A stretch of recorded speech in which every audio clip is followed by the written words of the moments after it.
빌립보서 4장 10절부터 14절입니다. 같이 합독하시죠. 시작. 내가 주 안에서 크게 기뻐함은 너희가 나를 생각하던 것이 이제 다시 싹이 남이니 너희가 또한 이를 위하여 생각은 하였으나 기회가 없었느니라. 내가 궁핍함으로 말하는 것이 아니니라. 어떠한 형편이든지 나는 자족하기를 배웠노니 나는 비천에 처할 줄도 알고 풍부에 처할 줄도 알아. 모든 일 곧 배부름과 배고픔과 풍부와 궁핍에도 처할 줄 아는 일체의 비결을 배웠노라. 내게 능력 주시는 자 안에서 내가 모든 것을 할 수 있느니라. 그러나 너희가 내 괴로움에 함께 참여했으니 잘하였도다. 아멘. 자, 고백합시다. 할 수 있는 믿음. 한 번 더 할 수 있는 믿음. 할 수 있는 믿음을 이미 하나님이 우리에게 선물로 주신 줄 믿습니다. 오늘도 본문에 있는 말씀처럼 내게 능력 주시는 자 예수 그리스도 안에서 내가 모든 것을 할 수 있느니라. 왜냐하면 하나님이 나에게 능력을 주시면 내가 할 수 있는 능력이 나에게 있기 때문이다 하는 믿음이 생기기 때문에 그래요. 하나님의 말씀은 하나님의 말씀이죠. 앞을 쳐다보세요. 앞을. 자꾸 밑에 쳐다보지 말고. 하나님의 말씀이 하나님의 말씀인 걸 여러분이 믿죠? 그 말씀이 살아있음을 믿습니까? 그 말씀이 생명임을 믿습니까? 여러분 글이나 문자로 생각하지 마세요. 하나님 말씀은 살아있고 운동력이 있어서 좌우의 날선 어떤 검보다도 예리하여 우리의 혼과 골수를 찔러 쪼개며 우리의 마음과 생각까지 감찰하신다. 그러다 보니까 어느 순간에 목사가 하나님의 말씀을 막 설교하고 대언할 때 여러분들 중에는 찔리는 현상이 일어날 수도 있어요. 어떤 때는 내가 그렇게 막 메마른 것 같았는데 하나님 말씀이 생수처럼 내 갈급함을 다 채워줘서 목마름이 마치 해갈이 되듯이, 또 어떤 때는 하나님 말씀이 치료의 역사가 일어나서 굳이 여러분에게 안수를 하지 않아도 하나님 말씀 중에 갑자기 나에게 이런 치유의 현상이 일어나는 걸 내가 내 안에서 믿음으로 느낄 수 있어요. 어쨌든 하나님 말씀은 다양한 현상이 나타나도록 하시는 것이 생명력 있는 하나님의 말씀인데, 저나 여러분들이 매일매일 밥을 드셔야 생활을 하잖아요. 그렇죠? 그래서 어떤 때는 밥맛이 없어도 뭐래도 내 육신을 채워줘야 내 생명을 지탱할 수 있단 말이에요. 그래서 뭘 드셔야 돼. 근데 만약에 먹지 못하면 나나 여러분들의 육신의 생명이 위태하게 되고 진짜 마지막까지 먹지 못한다. 그럼 어떻게 돼요? 죽어요. 그래서 결국 어떻게 보면 내가 왜 음식을 먹느냐? 간단합니다. 살기 위해 먹는 거예요. 살기 위해. 어떤 때는 내가 뭘 먹을까? 고급스러운 거, 맛있는 음식점. 요즘엔 우리나라는 하도 스마트폰이 발달돼가지고 검색만 해도, 그렇죠? 누가 먼저 갔다가 와서 블로그에 다 올려가지고, 그러니까 내가 수고하지 않아도 먼저 갔다 온 사람들이 정보를 제공해서 그곳에 가면 맛있는 음식을 몰라도 여러분이 선택해 먹을 수 있고, 그것도 귀찮다 그러면 또 검색해가지고 배달까지 해서 집에서 드실 수 있는 우리나라 대한민국 좋아요, 안 좋아요? 좋아요. 다른 나라에서는 웬만큼 배달 음식이 할 수가 없어요. 예. 그러니까 얼마나 좋은지 몰라요. 굉장히 많이 발달이 됐고, 문화나 그 다음에 스마트폰 같은 과학의 혜택을 저와 여러분들이 정말 잘 받고 있는 나라가 우리나라 대한민국이다. 제가 말씀을 드렸잖아요. 공항에 내려가지고 연락할 방법이 없어서 어쨌든 그건 줄 알고 연락을 했는데 전화번호가 틀려서 차를 못 찾고 막 헤매고 있는 그 마음. 그래도 다시 검색을 몇 군데 해가지고 전화를 해보니까 내 차가 있는 주차장을 발견하고, 야, 이게 검색할 수 있는 것이 있으니까. 없었으면 찾지를 못하는 거예요. 그건 뭡니까? 방법은 도난 신고밖에 할 수 없는 거예요. 그러면 난감해지잖아요. 그죠? 근데 어쨌든 그런 모든 과정들 하나가 조금만 더 관심을 가지면 우리나라 안에서는 다 해결이 될 수 있는 나라에 저와 여러분이 살 수 있으니 얼마나 감사해요. 먹을거리 풍부하지. 또 일자리도 마찬가지입니다. 일자리도 풍부하지. 맘만 먹으면 우리나라 대한민국은 얼마나 잘 사는 나라든지 몰라요. 근데 사람들이 잘 살고 고마운 감사를 자꾸 잊어버리고 불평부터 해야 되거든요. 원망부터 하고. 그러면 저는 그런 얘기를 합니다. 가끔씩. 야, 다른 나라로 가라. 그럼 얘기하죠. 미국, 우리나라보다 더 잘 사는 나라.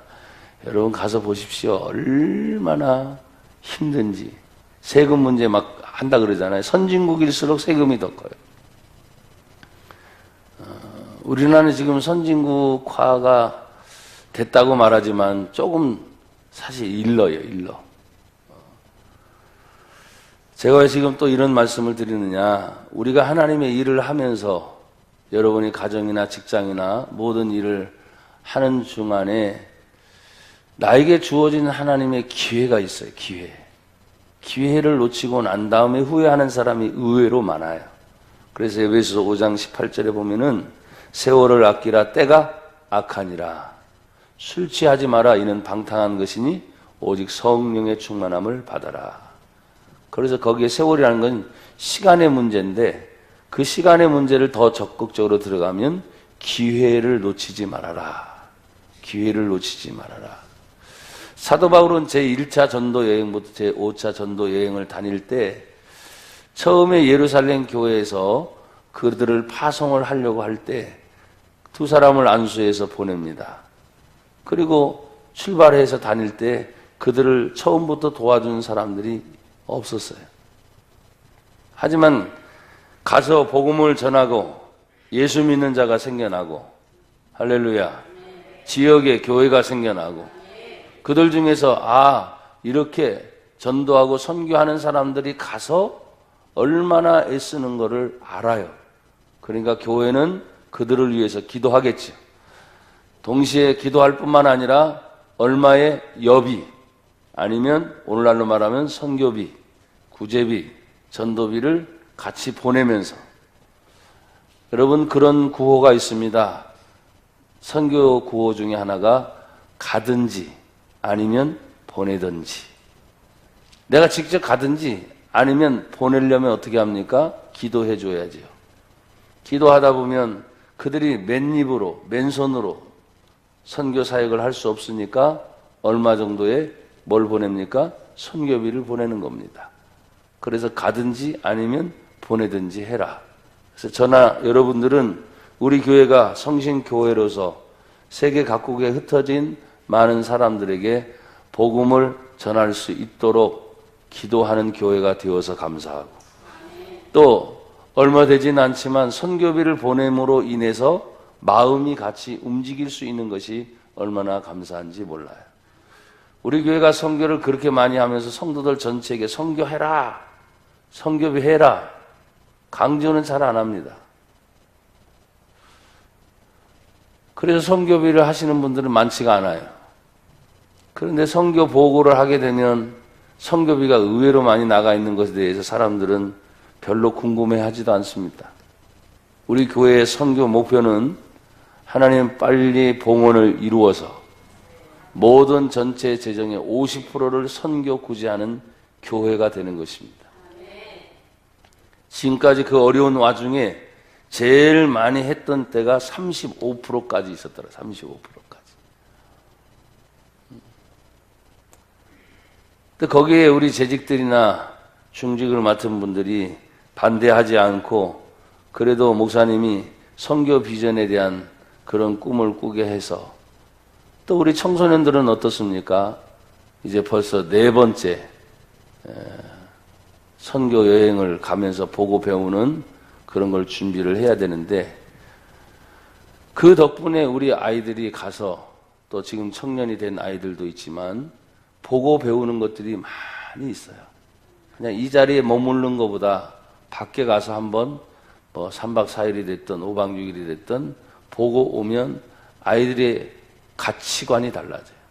생각이 달라져요. 근데 이거에 대해서 마음이 열리지 못한 부모들은 그냥 뭐 그러려니 그냥 바라보면 보고 있어요. 그렇지만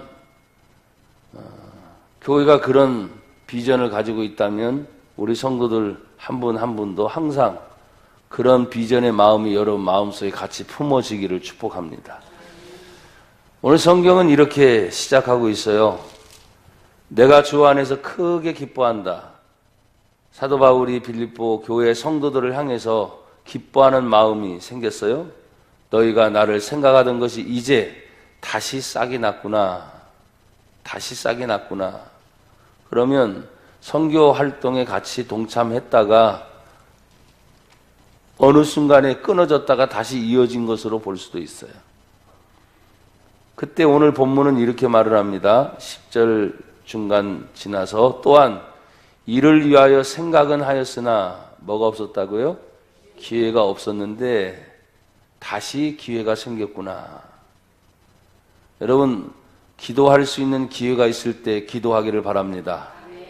전도할 수 있는 기회가 있을 때 전도하기를 바랍니다. 성경은 예수님의 복음을 전하려고 할 때 때를 얻든지 못 얻든지 항상 주의 복음을 전하라. 그래서 기회가 있느냐 없느냐 그게 문제가 아니라 어느 순간 어디를 가든지 누굴 만나든지 그 자리에서 내가 예수님의 복음을 전하려고만 한다면 기회는 만들어지는 거예요. 그래서 나나 여러분들이 이렇게 말하지. 하나님 기회를 주십시오. 기회를 주십시오. 그러나 넓은 시가로 보면 여러분들이 사는 현장이 기회예요. 내가 할 수 있는 기회. 어떤 데는 그런 얘기를 하죠. 우리 조 집사님 같은 경우는 대구에서 이렇게 올라오면서 혼자서 시간을 보내는 시간이 많으니까 참 사람을 만날 기회가 많지가 않아요. 하지만 그래도 가만히 생각해보면 사람 만날 기회는 반드시 있어요. 혼자 지내는 시간이 많지. 그래서 일을 할 때라든지 누가 들어오고 나갈 때라든지 이런 기회를 볼 때 사람들은 이렇게 말하죠. 그거는 직장에서 일하는 시간이지 예수님 말할 시간은 아니잖아요. 꼭 그렇지만은 않습니다. 여러분, 우리가 주님의 말씀을 기억한다면 먹든지 마시든지 무엇을 하든지 누굴 위해서 하라? 주를 위해서 하라. 여러분, 먹으면서 정말 주님을 생각하면서 먹습니까? 무엇을 하든지 다 주님을 위해서 하라. 생각하면서 합니까? 이렇게 이제 갖다 성경 말씀을 대면 자꾸 당황해요. 왜 꼭 그런 말씀만 갖다가 나를 힘들게 하냐고 하는데, 여러분 성경 전체가 하나님의 말씀이잖아요. 그죠? 그러니까 일하면서도 기도하셔야 됩니다. 일하면서도 전도할 기회를 찾으셔야 됩니다. 또 집에 있든지 가정에 있든지 사업상 누굴 만나든지 어떤 기회가 돼도 여러분 그렇잖아요. 사업을 하면서 어떤 물건을 소개할 때 그 물건을 팔려고 할 때 여러분들은 노하우가 있어요. 거기에 대해서 어떻게 말을 해야 이 사람이 받아들이고 어떻게 얘기해야 하면서 그 사람의 몸짓을 보고 눈짓을 보고 모든 걸 보면서 아 되겠다 싶으면 뭡니까? 계속 돌진하잖아요. 안 되겠다 싶으면 어떻게 해서든지 설득하려고 몸부림을 치잖아요. 왜? 돈 버는 일이니까. 그래서 벌어지면 굉장한 수익이 생기는 거고, 그렇지 않으면 뭐예요? 다른 기회를 잡는 거예요. 그렇듯이 하나님의 선한 사업인 복음 전하는 것 뭐예요? 그 사람에게 영원한 영생의 선물을 주는 거예요. 영생. 구원을 주는 거예요. 근데 예수 믿는 예수쟁이들이 여기에 대한 것이 너무 약해요. 그 얘기하다가 고객이 떨어지면 어떨까? 그 얘기하다가 나에게 손해가 오면 어떻게 할까? 지금 일하는 시간인데, 돈 버는 시간인데, 예수님 말하는 시간이 아니고 내 직장인데, 이런 생각이 앞서다 보니까 예수님을 전하려고 하는 생각은 상당히 뒷전에 가 있어요. 그래서 제가 지난주 설교를 와서 다시 한번 이렇게 쭉 제 설교를 좀 꼭 한번 더 다시 들어보거든요. 들어보니까 여러분에게 아주 중요한 말을 했더라고요. 그것 중에 하나는 다 잊어버려도 하나는 기억할 게 뭐냐면 우선순위가 뭐냐. 여러분이 사는 중에 우선순위가 뭐냐.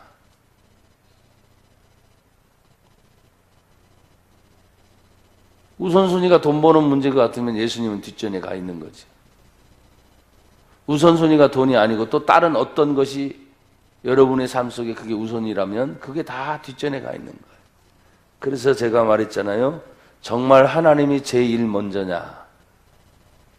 아멘들이 안 돼요? 하나님이 정말 제일 먼저냐고요. 나를 위해 십자가에 피 흘려 죽으시고 온 인류의 죄를 위해 십자가에 피 흘려 주신 예수님이 우리를 구원하신 분이고 사랑하신 분이고 영원한 천국까지 책임져 주시는 그분이 예수님인데 이미 믿어서 그 티켓을 따놓았으니까 우리는 안심이죠, 안심. 왜 이 티켓만 가지고 있으면 천국 가는 데는 지장 없으니까. 그 안심인 거죠. 잊어버리지 않는 한. 그러니까 얻어놓은 이 티켓 가지고 그냥 평생 보장, 영생 보장, 티켓은 이미 따놓은 당상이니까 내가 버는 일에, 일하는 일에, 먹는 일에, 사는 일에 집중해서 잘 되는 게 뭐가 잘못됐냐. 아니에요. 여러분 부자 되셔야 돼요. 우리 동네는 너무 가난하잖아요. 그죠? 같은 서울에 살면서도 차이가 많이 납디다. 부흥회를 다니다 보면 죄송하지만 어떻게 알 수 있냐? 헌금 나오는 거 보면 알 수 있어요. 여러분에게 다시 말합니다. 절대 헌금 강조하는 얘기가 아니거든요. 그러니까 어느 지역에 가보면 달라요. 헌금들이 나오는 게 달라. 그리고 기도의 제목은 거의 엇비슷해요. 가정을 위해서, 가족을 위해서, 부모들은 대부분이 자녀들 잘 되기 위해서, 또 사업, 직장 이런 문제들이에요. 거의 대다수가 다 기도의 제목들을 보면 목사님들은 교회 부흥이고 성도들 잘 될 것을 위해서 기도하고 뭐 교회 건축 문제라든지 다 그런 문제지 거기서 벗어날 수 있는 것들이 없어요. 사실은. 오늘 사도 바울은 우리에게 이렇게 부탁을 하고 있어요. 빌립보 교회를 생각하면서 기회가 없었는데 다시 기회가 생겼구나. 나는 그걸 생각할 때 기쁘다. 우리 교회로 말하면 할 수 없는데 할 수 있게 하신 것들이 너무나 많아요.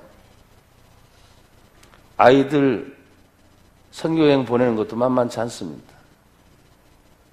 근데 마음 먹고 하는 거죠. 마음 먹고. 작정하고 하는 거죠.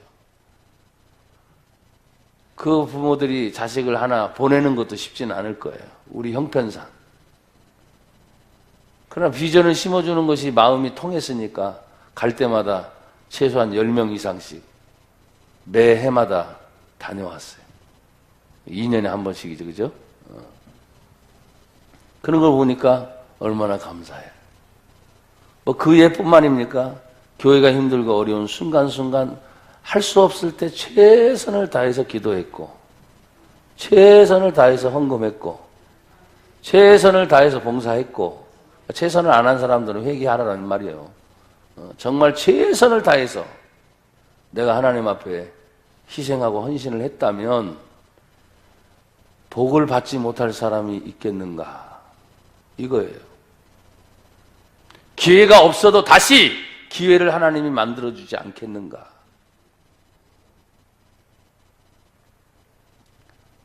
저는 누차 여러분에게 말씀을 드렸습니다. 안 되겠을 때라면 벌써 끝났어야 될 일들이 우리에게 많습니다. 그런데 하나님이 다시 우리에게 기회를 주실 때 여러분 마음속에 다시 힘이 생겨야 되고 감사가 생겨야 되고 오늘 바울이 내가 너희를 생각할 때 그게 기쁘다. 교회가 성장만 하고 부흥하고 잘 되는 것만 해도 기쁜데 너희가 나를 위해 생각은 했지만 다시 싹이 나는 그런 기회가 지금 주어지게 됐으니 나는 너무나 기쁘다. 내가 이렇게 말하는 것은 내가 궁핍하고 가난하고 힘이 없어서 이 얘기하는 것이 아니다 라고 분명히 밝혔어요. 하나님의 일을 하는 데 있어서 같이 동참하고 하나님의 뜻을 위해 같이 협력하는 마음을 품게 된 것에 대하여 나는 기쁘다. 어떤 사람들은 외면하는 사람들이 의외로 많아요. 누군가 하겠지. 그러나 우리 교회는 대다수 어떤 일을 하는 거 보면 십시일반 여러분들의 마음이 하나가 되어서 너무나 감사해요. 그러고 나면 또 지지부진 처질 때도 없지 않아 있어요. 말들도 많고 탈도 많다고 그래요. 근데 우리 교회 모습만이 아니라 대다수 교회들 보니까 왜 각기 성향이 다르고 성격도 다르고 출신도 다르고 배운 것도 다르고 가진 것도 다르고 다 다른 사람들이 모이다 보니까 말들이 많은 게 교회예요. 근데 놀랍습니다. 그 말 많은 것이 예수님 안에서는 하나가 돼요. 하나님 안에서는 하나가 돼요. 그래서 주도 하나요, 성령도 하나요, 예수도 하나요. 세례를 받는 것도 하나예요.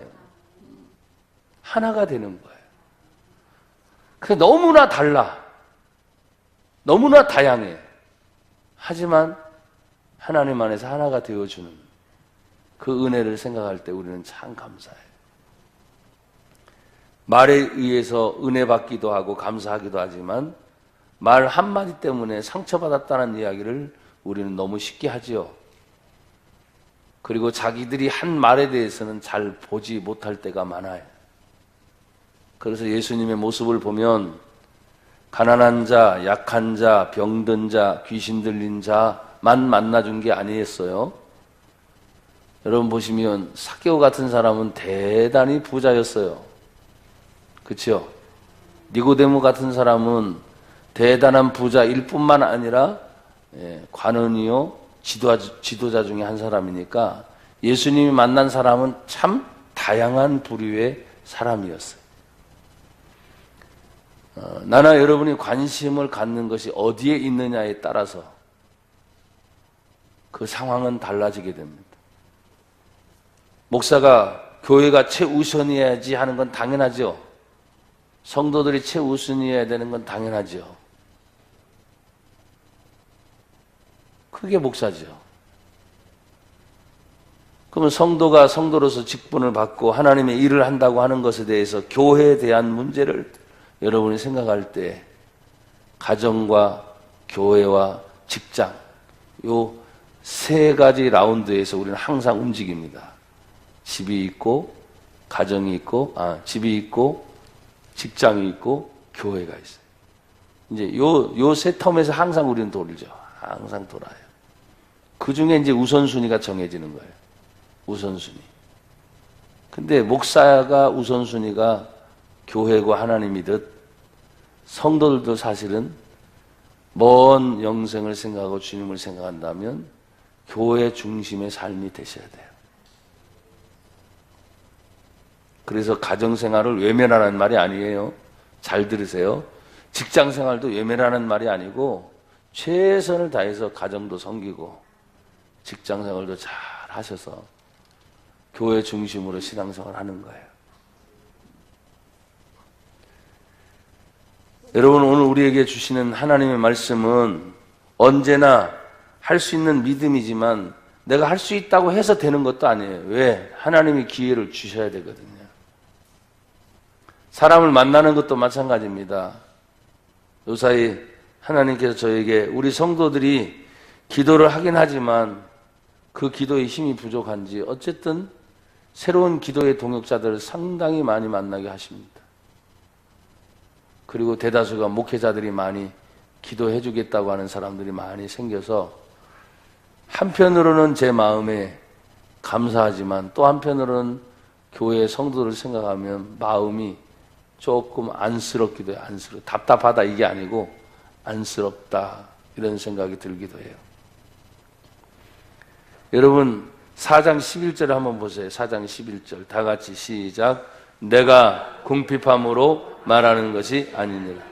어떠한 형편에든지 나는 자족하기를 배웠느니. 그래요. 자족하기를 배웠다. 그래서 나는 우리 성도들에게 어떤 때는 거침없이 얘기할 때가 있어요. 왜? 내가 가난해 봤기 때문에. 내가 지하 월세 빵 살아봤기 때문에. 내가 힘들고 어려웠던 고난을 겪어봤기 때문에. 그래서 성도들이 월세를 살거나 지하에 살거나 힘들어 사는 그런 모습들을 보면 내가 살아왔던 그런 흔적들이 있기 때문에. 우리 교회의 시작이 부천에서 제가 집회를 하면서 이런 말을 했습니다. 부천에 처음 올 때 부천은 지옥이었습니다. 그랬어요. 환경 너무 안 좋았죠. 개척문법 하나도 없죠. 전혀 모르는 상황이니까. 돈도 제로도 아니고 마이너스 2천에서부터 시작입니다. 빚지부터 시작했어요. 그런 거 생각하면 진짜 완전 최악이에요, 최악. 그런데 지나고 나서 지금은 이 부천이라는 도시가 지금도 우리가 작동 7번지에 있지만 이 부천을 영적으로 육적으로 하나님께서 부자 만들어주고 천국을 이루어지는 도시가 부천이 됐다고. 올 때는 지옥이었는데 가면서 겪는 고통이 있었고 힘든 어려운 과정들이 많았지만 그걸 믿음으로 이겨내고 하나님의 인도하심 속에 계속 왔더니 이 부천이 지옥이 아니라 천국이 됐구나. 그 얘기를 제가 가끔씩 집회 중에 합니다. 그래서 여러분 지금 지옥입니까? 걱정하지 마세요. 믿음 가지고 세월을 흘러가고 지나가다 보면 하나님이 지옥이 아니라 천국을 만들어 주실 것입니다. 여러분 예수님 모신 사람들을 천국이 여기 있다 저기 있다 하지 말고 천국이 어디 있다고요? 이미 너희 안에 있느니라. 그런데 여러분 환경은 지옥이란 말이에요. 내 주변의 여건이 지옥인데 그걸 다 이겨내야 되는 그런 과정이 있어요. 그래서 여기 자족하기를 배웠다는 것이 성경엔 비천에 처할 줄도 알고 풍부에 처할 줄도 알고 모든 일 곧 배부르고 배고프고 풍부할 때도 있었고 궁핍할 때도 처할 줄 아는 일체의 비결이 자족하는 것을 배웠다 하는 것입니다. 사도 바울은 이미 고린도 후서를 여러분 한번 찾아보세요. 고린도 후서 11장을 한번 보세요.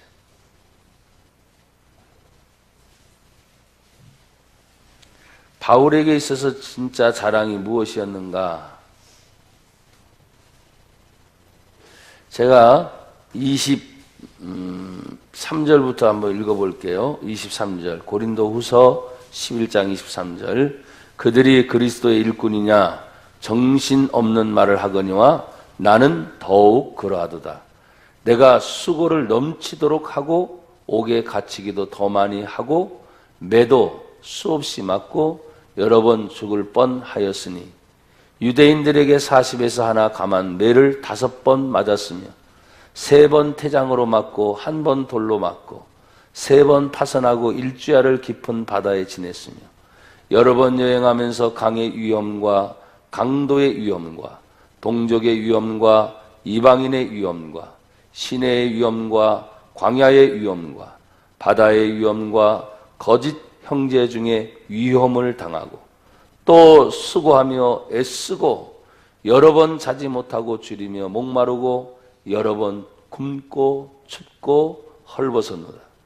이 외에 일은 고사하고 아직도 날마다 내 속에 눌리는 일이 있으니 곧 모든 교회를 위하여 염려하는 것이라. 여러분 교회 염려합니까? 네. 그래서 기도하는 일, 전도하는 일, 예배하는 일, 이런 모든 일에 대해서 자신은 이런 위험스러운 수없이 많은 일을 겪었지만 그래도 지금도 계속 나를 억누르고 있는 것이 있다. 교회를 생각하면. 우리 재직들은 특별히 잘 들으세요. 우리 성신교회를 생각하면 여러분이 지금도 최선을 다하고 있지만 하나님 앞에서 지금 바울이 예수님 때문에 지금 일어나고 있는 수많은 위험은, 그 말은 생명의 위협을 순간순간 그렇게 겪으면서도 사실 지금 저와 여러분들은 생명의 위협은 아니죠. 사는 것에 대한 형편성의 문제죠. 돈이 좀 있냐 없냐, 살만하냐, 그 정도의 문제지. 지금 바울이 말하고 있는 예수님 때문에 얻어지는 이 엄청난 고난에는 사실 우리가 근접하지 못하죠. 지금도 마찬가지입니다. 사람이 정신 바짝 차리고 나가서 돈 벌려고 마음먹으면 일이 있어요, 없어요? 있습니다. 있어요. 근데 그게 전부가 우리는 아니니까 예수 그리스도를 통해서 구원받은 성도로서 어떻게 하면 하나님을 기쁘게 하려고 하는 그 모습 속에서 돈을 벌어야 되고, 어떻게 하면 하나님을 기쁘게 하는가 하는 것 속에서 가정생활을 해야 되고 하는 그 문제에서 우리가 고민을 해야 되기 때문에, 교회라는 것도 마찬가지입니다. 어떤 사람들은 무교회주의를 강조해서 교회 없이도 신앙생활을 했다는 사람들, 굉장히 위험스러운 사람들이죠.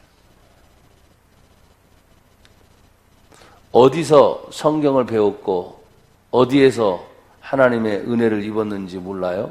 여러분, 교회가 아니었으면 그런 일이 있어요? 없죠. 특별히 한국 교회 현상에서는 교회 없이는 그렇게 된 일이 없습니다.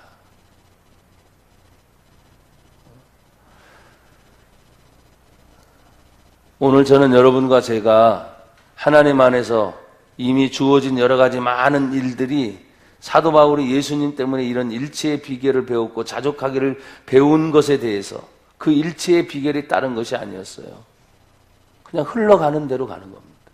흘러가는 대로. 근데 흘러가는 대로 그럼 그냥 무조건 맡기느냐? 아니죠. 그런 어려운 상황이 왔을 때 사도 바울의 특징이 딱 두 가지입니다. 하나님의 성령의 인도하심이 있었어요. 그리고 수없이, 여러분, 제가 말씀을 드렸잖아요. 신약 성경이 쓰여지기 전에, 성경이 없던 시대에 그들은 오직 구약 성경만 가지고 있거든요. 그리고 자기가 직접 체험을 하는 거예요. 직접 부딪히면서 체험하니까 직접 아무것도 없는, 지금 우리는 성경을 가지고 있는 시대에 있지만 성경이 없는 시대를 살아가는 그들에게 있어서는 가장 기본이 뭡니까? 하나님의 성령과의 소통이에요. 영적인 교제가 없으면 앞으로 전진할 수가 없는 거예요. 어디를 가라, 어느 지역을 간다 할지라도 자신의 경험이 있는데 그 경험의 모든 것이 첫째는 성령의 인도하심이 있었다는 거예요.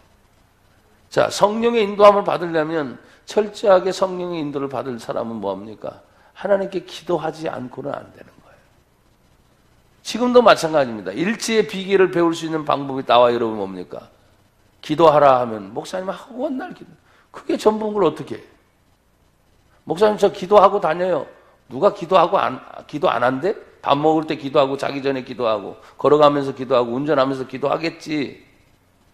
근데 여러분 보십시오. 신경이 다 뺏기잖아요. 내가 말하는 기도는 그게 아니에요.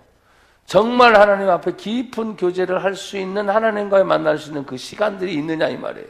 어떤 때는 보십시오. 피곤해서도 기도 못할 때가 많아요. 힘들어서 기도를 못할 때가 많아요. 왜? 다른 데서 다 소진했잖아요. 다른 데서. 내가 다른 데서 다 소진했어. 일 보는데 다 소진했어. 그러니까 하나님과의 직접적인 교제를 가질 수 있는 영적인 교제의 시간은 그냥, 죄송합니다, 여러분이 말하는 수준은 뭐냐면 겨우 숨을 헐떡거리고 살 수 있는 정도의 영적 교통이지, 제가 말하는 건 그게 아니란 말이에요. 살고는 있지. 지금 살고는 있어. 하지만 여러분들이 성령의 인도를 깊이 받아서 체험했던 그 기도의 깊이까지는 이룰 수가 없는 걸 여러분이 인정을 하셔야 돼요. 그러니까 뭐예요? 자꾸 기도하라는 말을 또 하는 거예요. 기도하라는 말. 그러면서 또 이런 말을 합니다. 목사님 그 말씀 다 알아요. 그 말씀 다 안돼. 알지. 벌써 신앙생활 몇 년 했는데. 10년, 20년, 30년. 알지. 성경은 다 연결되어 있으니까. 그래서 간혹 가다가 전혀 설교하지 않았던 본문을 선택해서 하면 저거는 좀 새로운 거네 하면서 나머지는 뭐예요? 다 연출이 또 돼요. 새로운 걸 하더라도 뭐예요? 이 성경 저 성경 또 다 같이 오니까. 성경은 한 맥이니까 어느 부분을 끌어내든지 마찬가지예요. 다 연결이 돼 있으니까. 말씀을 알아요. 여러분, 말씀이 아는 게 뭡니까? 그냥 머리로만 아는 게 아는 겁니까? 아니에요.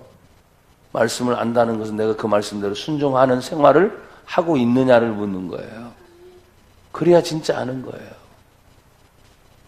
일체의 비결을 배우려면 주의 성령의 인도함을 받는 거예요. 그리고 철저하게 하나님 앞에 기도의 시간을 갖는 거예요. 여러분, 우리에게 하나님은 언제나 능력을 주신다고 이미 약속을 하셨어요. 그래서 13절에도 이렇게 말하잖아요. 내게 능력 주시는 자 안에서 내가 모든 것을 할 수 있느니라. 이 부분만 툭 끄집어내서 얘기하면 못할 것이 없어요. 여러분 다 하실 수 있죠? 믿음 있죠? 기도하고 있잖아요. 말씀이 있죠? 성령이 함께 하잖아요. 여러분, 그러니까 어떤 때는 힘들 때 그냥 빌립보서 4장 13절 한 절만 가지고 수백 번 외쳐드려도 돼요. 내게 능력 주시는 자 안에서 내가 모든 걸 할 수 있느니라. 근데 여러분 지금까지 수백 번 읽어본 적 있어요? 이 한 구절 가지고? 믿음이 확신이 들 때까지 아니 수천 번 읽어본 적이 있냐고요. 안 될 거래요, 잘. 마음 잡고 내가 수백 번 한번 해봐야지. 그렇게 잘 안 돼요. 수백 번, 수천 번 읽으면 한 구절인 것 같은데도 읽으면 읽을수록 하나님이 나에게 말씀이 어떻게 역사하시는지를 진짜 체험하려면 해보시라고요. 해보고 얘기를 하라고요. 해보고. 그 말씀 내가 다 알고 있어요 이러지 말고, 몰라요 지금? 다 아는 말씀이지? 다 아는 말씀 한 구절이라도 내가 정말 그 믿음이 나에게 실려지고 능력이 입히오는 것을 진짜 체험할 때까지 암송하고 읽고 믿음의 확신을 가질 때, 그때 말씀이 역사하시는 거예요. 믿어질 때. 지식적으로 아는 게 아닙니다. 하나님의 말씀은 믿는 자 속에서 역사한다고 했거든요. 그러니까 믿어진다는 것은 엄청난 거예요. 어떻게 말로 표현하기가 참 애매합니다.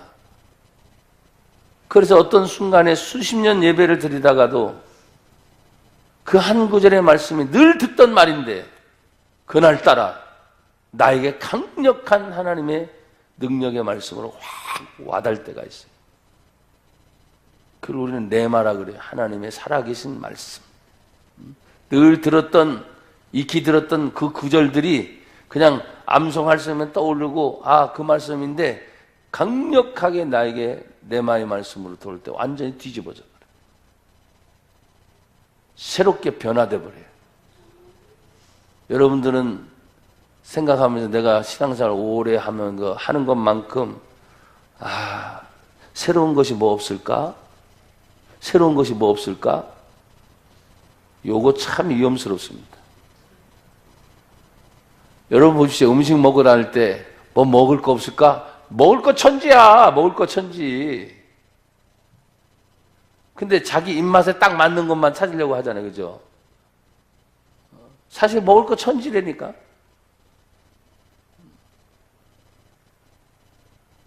진짜 입맛이 다 사라지면 아무것도 먹을 수가 없어 또. 그때는 어떻게 해야 됩니까? 살기 위해서 그냥 먹어야 되는데, 어거지라도. 그것이 무슨 입맛하고 상관이 있어요. 먹어야 사는데. 그것이 얼마나 우리들에게 죄송하지만 교만스러운지. 뭐 새로운 거 없을까? 새로운 게 아니에요. 그냥 말씀이에요. 그냥 여기 언제나 항상 풍성하게 있는 거예요. 그걸 내가 받아들일 때 하나님, 믿음이 실려지는 하나님 말씀으로 나에게 딱 다가오는 순간 여러분 하나님 말씀이 새로워지는 거예요. 늘 있는데 새로워지게 보이는 거죠. 없었던 게 아니야. 그런데 여러분 보십시오. 그 뒤에 말씀이 그러나 너희가 내 괴로움에 함께 참여하였으니 잘하였도다. 참 13절 하나로 끝났으면 좋겠는데 너희가 내 괴로움에 함께 참여하였으니 잘하였도다. 이 본문을 지금 잘 읽다 보면 바울이 자신이 자신에게 쓰는 거잖아요. 편지를 쓰고 있으니까 내게 능력 주시는 자 안에서 내가 모든 것을 할 수 있다 하니까 너희가 하는 거 아니에요. 그렇죠? 문맥을 잘 읽어보시면 그러나 너희가 나의 괴로움에 함께 참여하였다 그리고 잘하였다 하는 것을 보면 사람들은 바울 자신에게 있어서 이 말씀을 그냥 그대로 자기 자신에게 주어진 것으로만 생각하는데 그렇지 않고 그 다음 성경줄을 연결을 해보면 이 능력이 내가 이렇게 있는 것처럼 너희가 이 능력을 체험하기 위한 부분 중에 하나는 뭐냐면 나의 괴로움에 참여하는 것이다.